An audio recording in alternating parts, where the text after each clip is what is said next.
This Iraq War veteran's name is SASCHA REILY.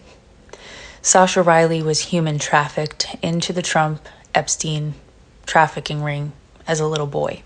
This was SASCHA then. I am going to give you the trigger warning now. This is absolutely a story that anyone under the age of 18 should not hear.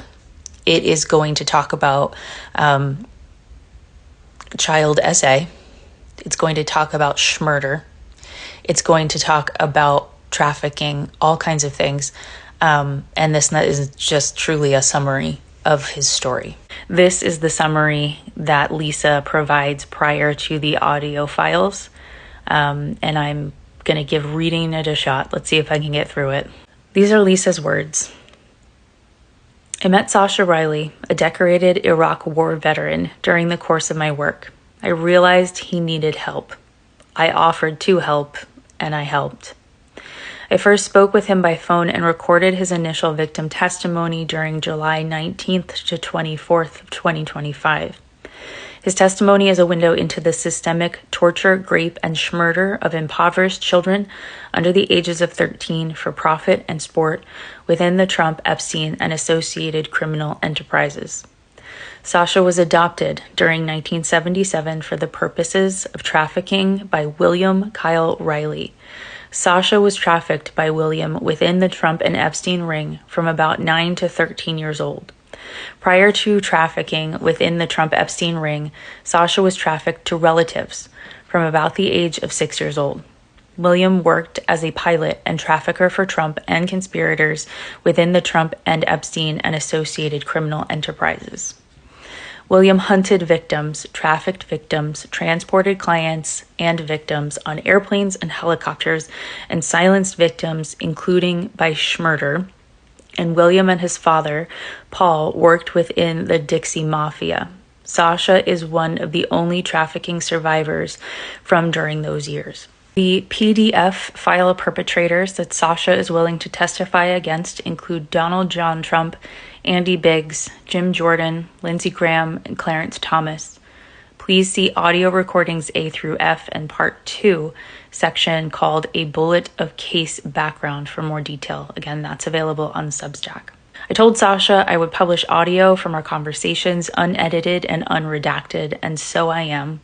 For myself, for SASCHA, and for his friends Samantha and Patricia and Sarah, all of whom died. And for the rest of the victims buried on all the farms, the ranches, the patches of wilderness across the good, sweet earth. And for the rest of the innocent. The evidence is ample. Certain types of films, videos, CPS reports, FBI reports on William, and a military report involving the court-martial of a fellow soldier found with certain types of films depicting SASCHA and one of the schmurder victims, Samantha, a decade earlier. Much of the evidence has been suppressed, and some is obtainable through the Freedom of Information Act request and by investigator request. But what must be understood is that the corroborative evidence is supplemental. The corroborative evidence supports the truthful testimony, and truthful testimony of what was seen and heard and experienced is not only evidence, but among the most important evidence.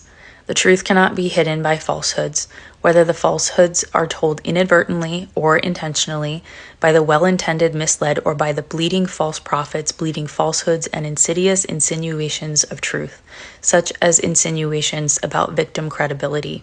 In a truly just system of justice, victim credibility must never ever be considered a criteria or prerequisite or requisite of justice at all.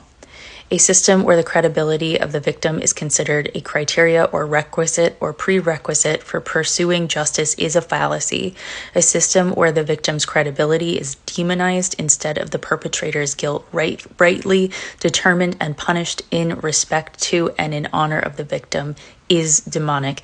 I state again, a system where the victim's credibility is demonized is demonic. Please listen to the testimony to discern the truth yourselves. Beyond that, I cannot read anymore. It just will get flagged left and right by TikTok. So I encourage you to go and read and listen to the audio files of this interview, this testimony, and you can do that over on Substack with a publication called Outlaws of Chivalry, written by Lisa Noel Volding. She does it in 2 parts, and part 1 starts with "Don't worry, boys are hard to find," which is something that SASCHA was told.